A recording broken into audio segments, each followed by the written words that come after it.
നമസ്കാരം. തീർത്തും അപ്രതീക്ഷിതമായാണ് മുൻ D G P R Sreelekha ബി ജെ പിയിൽ ചേരുകയും സംസ്ഥാന വൈസ് പ്രസിഡന്റ് പോസ്റ്റിൽ എത്തുകയും ചെയ്തത്.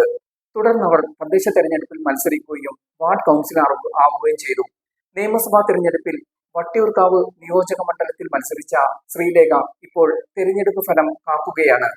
ഇതിനിടയിലാണ് ബി ജെ പി പ്രവർത്തകന്റെ ഭാര്യയ്ക്ക് നേരെ CPM പ്രവർത്തകൻ അശ്ലീല പരാമർശം നടത്തുകയും നഗ്നതാ പ്രദർശനം നടത്തുകയും ചെയ്തു എന്ന ആരോപണവും അതിനെ തുടർന്നുള്ള പ്രശ്നങ്ങളെ തുടർന്ന് ഇടപ്പഴഞ്ഞി സുബ്രഹ്മണ്യ ക്ഷേത്രത്തിലെ ഓഫീസ് മുറിയിൽ കയറി പോലീസ് BJP പ്രവർത്തകർക്ക് നേരെ ക്രൂരമർദ്ദനം അഴിച്ചുവിട്ടത്.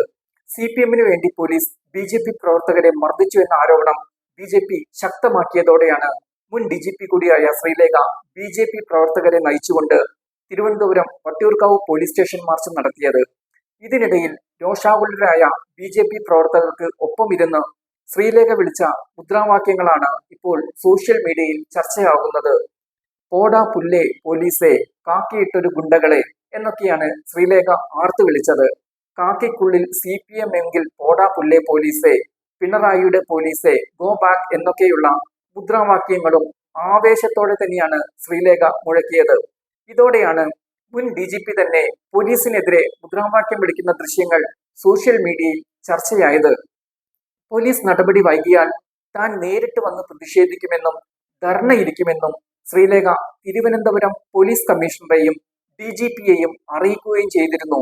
ഇതിന്റെ വാട്സാപ്പ് ദൃശ്യങ്ങൾ ശ്രീലേഖ പങ്കുവയ്ക്കുകയും ചെയ്തിരുന്നു. BJPയുടെ പ്രതിഷേധത്തെക്കാൾ ശ്രീലേഖയുടെ മുദ്രാവാക്യം വിളികളാണ് ശ്രദ്ധിക്കപ്പെട്ടതും ചർച്ചയായതും. കേരളത്തിന്റെ ചരിത്രത്തിലാദ്യമായാണ് ഒരു വനിതാ DGP പോലീസിനെതിരെ മുദ്രാവാക്യം വിളിച്ച് പോലീസ് സ്റ്റേഷൻ മാർച്ച് നടത്തുകയും സ്റ്റേഷന് മുന്നിൽ ധർണയിരിക്കുകയും ഒക്കെ ചെയ്തത്. ഇതിന് പിന്നാലെയാണ് അവർ വിശദീകരണ കുറിപ്പ് FB പോസ്റ്റായി നൽകിയത്. ഇതുപോലെ പോലീസിനെ വിളിക്കണമെങ്കിൽ എന്തായിരിക്കും കാരണം? FB പോസ്റ്റിൽ ശ്രീലേഖ വിശദീകരിക്കുന്നു. വട്ടിയൂർക്കാവ് SHO വിപിൻ, SI ദീപു പിള്ള, മറ്റ് 7-8 പോലീസുകാർ ചേർന്ന് കഴിഞ്ഞ ഒരു മാസത്തിലേറെയായി BJP പ്രവർത്തകരെ മാത്രം തിരഞ്ഞുപിടിച്ച് കേസുകൾ എടുത്ത് മർദ്ദിച്ച് രസിക്കുകയാണ്. അതും CPM ആൾക്കാരുടെ നിർദ്ദേശപ്രകാരം. അതിന്റെ അവസാനം ഏപ്രിൽ 19-ന് ഇടപ്പഴഞ്ഞി ക്ഷേത്രം ചവിട്ടി തുറന്ന് ഒരു CPM പ്രവർത്തകൻ ഭാര്യയെ ലൈംഗികമായി അവഹേളിക്കുകയും അവയവപ്രദർശനം നടത്തുകയും ചെയ്തു എന്ന് പരാതിപ്പെട്ട BJP പ്രവർത്തകനെയും കൂട്ടരെയും വലിച്ചിഴച്ച് പോലീസ് വാനിൽ കയറ്റി അതിക്രൂരമായി മർദ്ദിച്ച് ബിനുവിന്റെ കണ്ണിനു പരിക്കേൽപ്പിച്ചു. രക്തത്തിൽ കുളിച്ച അവസ്ഥയിൽ ഇവരെ AR ക്യാമ്പിൽ കൊണ്ടുപോയി തള്ളി. അവർക്കെതിരെ ഒരു കേസ് പോലും ഇല്ലാത്തതുകൊണ്ട് അവരെ ആശുപത്രിയിൽ പ്രവേശിപ്പിച്ചോളാൻ പറയുകയായിരുന്നു ഈ പോലീസുകാർ. മർദ്ദനം ഏറ്റവർ തിരുവനന്തപുരം മെഡിക്കൽ കോളേജ് ആശുപത്രിയിൽ ഇപ്പോഴുമുണ്ട്. ഇത് ചെയ്ത പോലീസുകാർക്കെതിരെ ഒരു നടപടിയുമില്ല, ഒരു കേസുമില്ല, ശ്രീലേഖ കുറിക്കുന്നു.